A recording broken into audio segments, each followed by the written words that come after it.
Dzina la Atate ndi la Mwana ndi la Mzimu Woyera. Amen. Bwerani mzimu wakudziwa, khalani mphunzitsi wa mizimu yathu, ndipo tithandizeni kuti tigwiritse ntchito maphunzitso anu. Tumizani mzimu wanu ndipo tidzasandulika ndithu, ndipo mudzakometsanso dziko lapansi pano. Ulemu ukhale kwa Atate ndi kwa Mwana ndi kwa Mzimu Woyera, monga panali poyamba ndi tsopano ndi masiku onse ndi pa nthawi zosatha. Amen.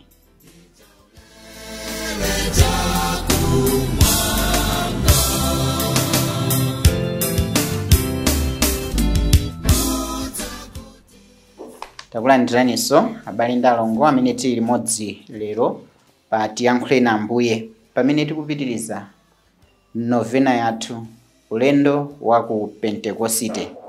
Lero ndi tsiku la namba 5 la novena imene tinayamba limodzi masiku anayi apitawo.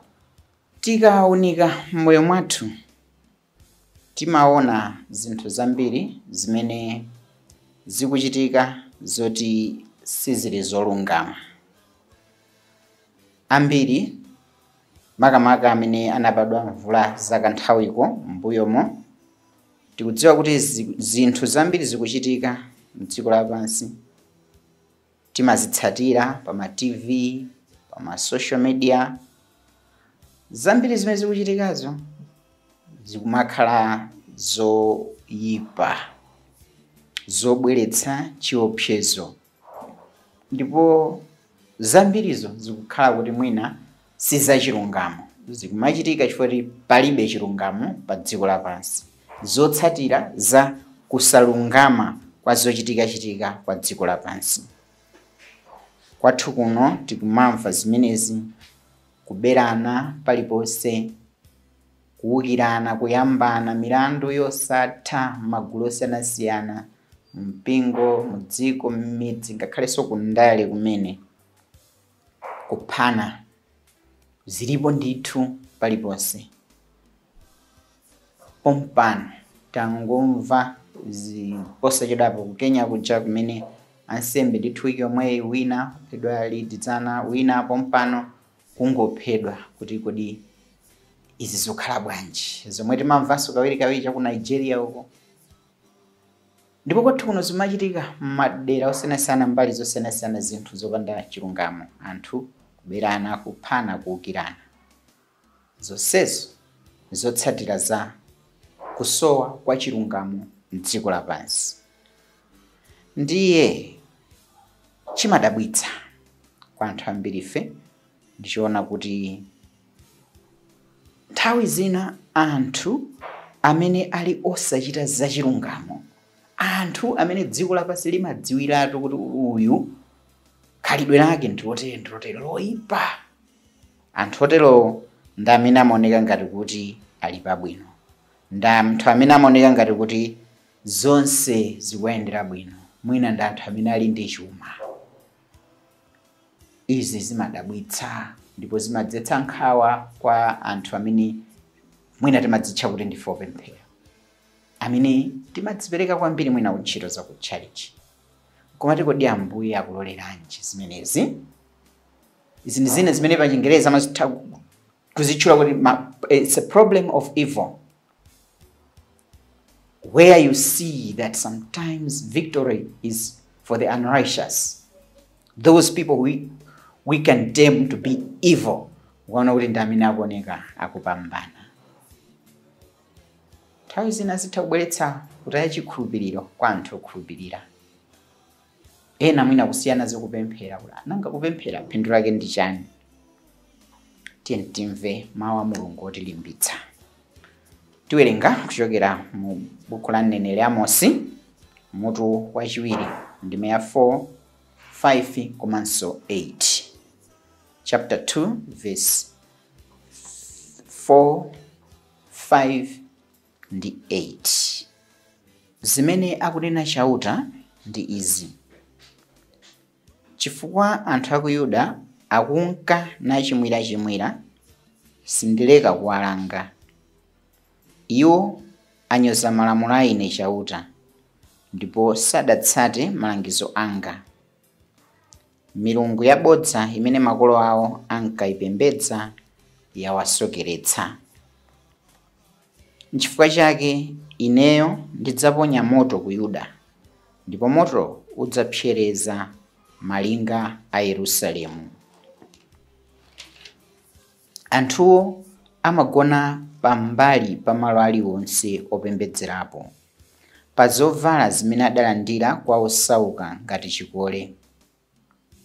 M'nyumba ya Mulungu amamweramo zakumwa za anthu amene adawalipitsa pa mlandu. Tsoka kwa inu amene mumasandutsa chilungamo kuti chikhale choyipa, inu amene mumanyoza zolungama, mumapondereza anthu osauka ndi kuwabera pa msonkho. Inu mudzandifunsa kuti, kodi chikondwerero chakukhala kwa mwezi chidzatha liti kuti tigulitse zinthu? Kodi tsiku lopumula la Sabata litha liti kuti tigulitsenso tirigu? Kutinso tipeze mpata wochepetsera miyeso ndi kukweza mitengo?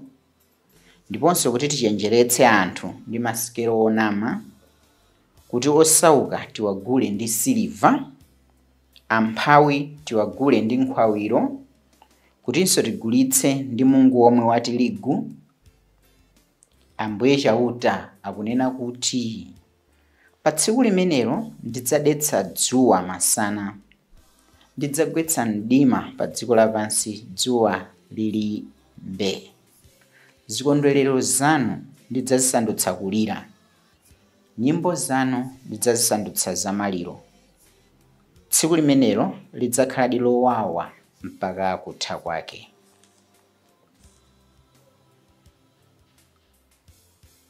Bale ndi alongo, Mulungu akutiyankha apa, sanatitaye ayi. Amakhala kumbali ya anthu amene akuponderezedwa. Ambuye Chauta akunena kuti tsiku limenelo ndidzadetsa dzuwa masana, ndidzagwetsa mdima pa dziko lapansi dzuwa lili mbee.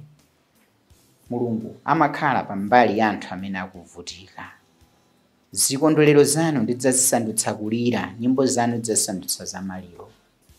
Ife amene tikupanga nawo zimene zizopondereza chilungamo, kusautsa anthu ena, tidziwe kuti lilipo tsiku limene tidzayankhe. Kwa ife amene tikuponderezedwa, tidziwe kuti Ambuye ali mbali yathu. Tisataye chikhulupiriro mwa Mulungu ayi, monga momwe Mulungu anamuwuzira mneneri Mose kuti akawuza Aisraeli opsinjidwa kuti ali mbali yawo. Tsono tipemphere pemphero la Salimo.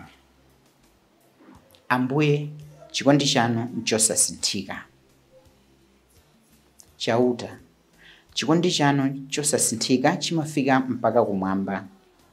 Kukhulupirika kwanu kumafika mpaka kumitambo. Kulungama kwanu kumaonekera ngati mapiri atali.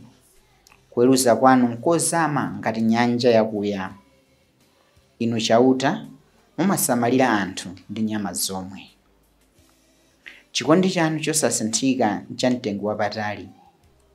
N'chifukwa chake anthu anu amathawira m'munsi mwa mapiko anu.